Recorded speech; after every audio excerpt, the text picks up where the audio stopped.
Dante with Dante's Boxing Nation. Errol, congratulations.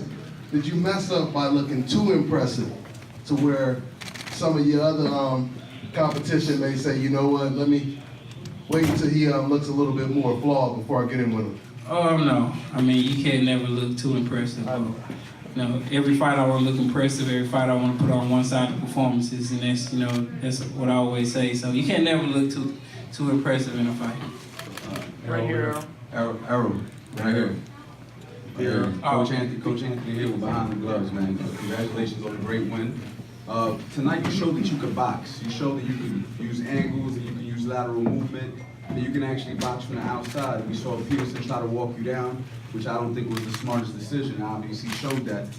So do you think that also showed people who think that you're just a come-forward fighter, who think that you just put pressure, that you can actually box, utilize movement, angles, and whatnot? Yeah, I mean, guys who grew up with me in the amateurs know I can box. I started out boxing. I didn't win national tournaments and win tournaments overseas and, become an Olympian because I was just a come forward fighter. I can do it both.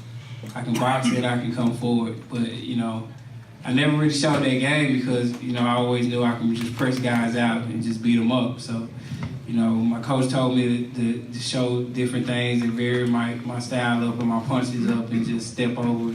So I listened to him this fight and just stepping over, using my angles and things like that. right here, Errol. Don't tell him too much. Errol, on the side. Congratulations to you. I have two questions for you. The first one, can you just discuss your, you relied a lot on tremendous body punching tonight. That seemed to really, really wear him down.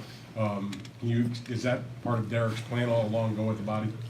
That's every fight. That's every fight. That's just repetition. That's what we practice in the gym. That's what we've been doing since the amateurs. We've been going to the body, body first and then go upstairs. Because the body is a bigger target than the head. So we like going to the body first, breaking the guy down, then bringing it back upstairs. The other question is, you made your point in the ring afterwards. You said, as you said before the fight, that the fighter you want is Keith Thurman. But we all know that won't be next because he's coming off the injury. He's going to fight somebody else in April. He said himself, sitting right in that spot where you guys did a press conference a couple months ago, that he didn't think the fight would happen even perhaps until 2019. You're not going to sit around and wait for him, as you said.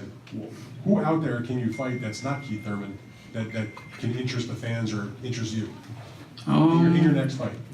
I mean, anybody. I mean, I'm not going to sit around and wait for him like I've been saying. The whole goal is this year to stay active and fight quality opponents. So right now I'm just thinking of a homecoming. I'm thinking about going home and fighting in Dallas, my next fight. So hopefully we can make that happen. I want to answer that also, is that we are giving Keith Thurman an allowance that we did not give Kell Brook, because the world expected Kell Brook to fight Errol Spence next, right? Because it was mandatory.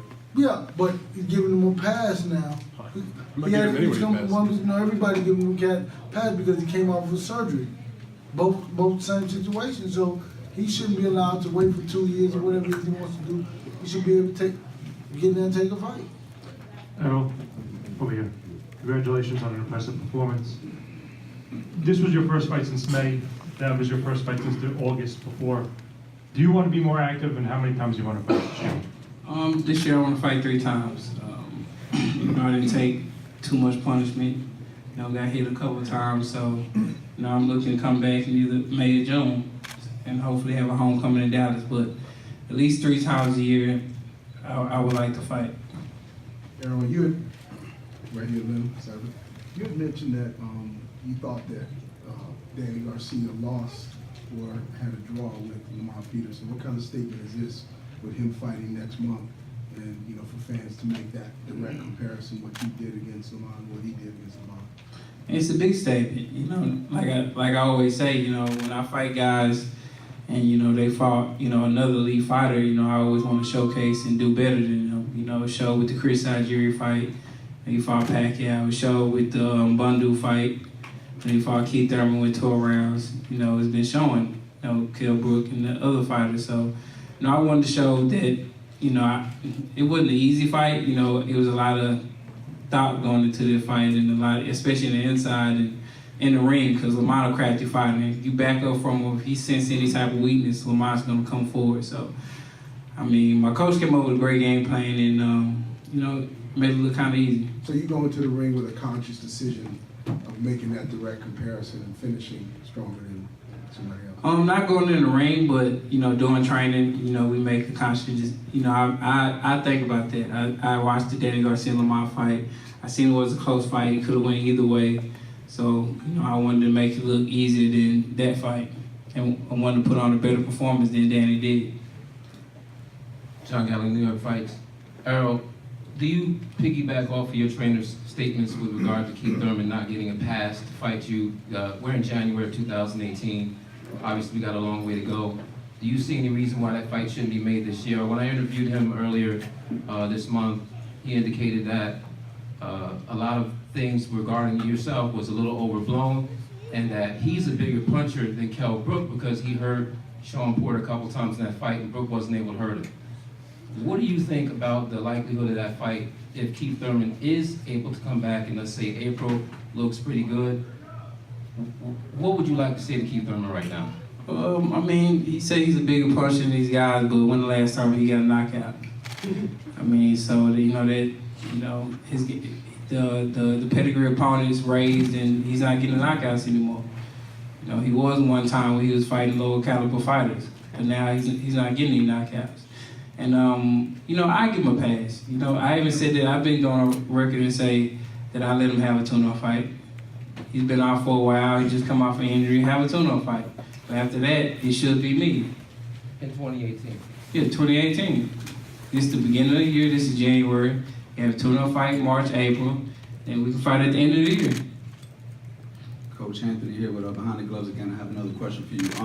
So you beat Kell Brook, you beat Lamont Peterson. Do you feel that you beat, out of all the guys in the 147 division, do you feel that you already beat the two best fighters? And if not, who do you think would be your toughest challenge at 147, other than obviously a Keith Thurman as a name, but who else is out there? Who else would you like to fight?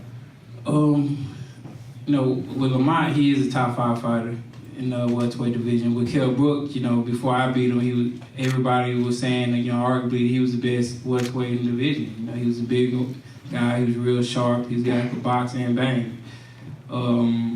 It's a lot of guys for me to fight. You got Amir Khan coming back. How about you and Amir Khan? How about somebody else? What do you mean? Would you like that fight? Or do you feel like, or you just think Would you like that fight? I like the fight. I like the fight. I'm not saying he could win. Man down. Champ, just don't say you're fighting Conor McGregor. Man down. Right here, Errol. Hey, Errol, correct. Out TBA Boxing Talk, Dallas, Texas. Hey, what up, man? Before this fight, a lot of people were saying, Errol can't move his head, he can't box. They said you was just a come-forward fighter. Did you show everybody tonight your full arsenal? I've been telling people I can do it all. Like I said before, nobody really made me box, or nobody really made me, move my head or use angles and things like that. Even with my coach, why don't you, I do it in sparring all the time. My coach in the fight, like, why don't you use your angle? Why aren't you moving, doing this? Because I didn't have to. And just today, I just felt like boxing, using my angles and things like that. But you see at the end of the round, I started coming forward. Errol, Chris Connor here, Last Call Radio Show. Congratulations on your performance first. We're in an era now where talking trash, Twitter feuds, Instagram posts, that's how you become a big star, whether it's Connor, whether it's Floyd, whether it's Adrian. That's not you. You're not a guy who likes to talk trash.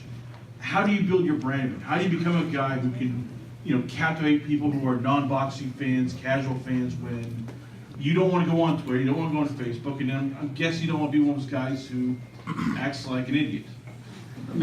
Sugar Ray Leonard didn't talk trash either. Sugar Ray Leonard crossed over and became that guy because his performance in the ring,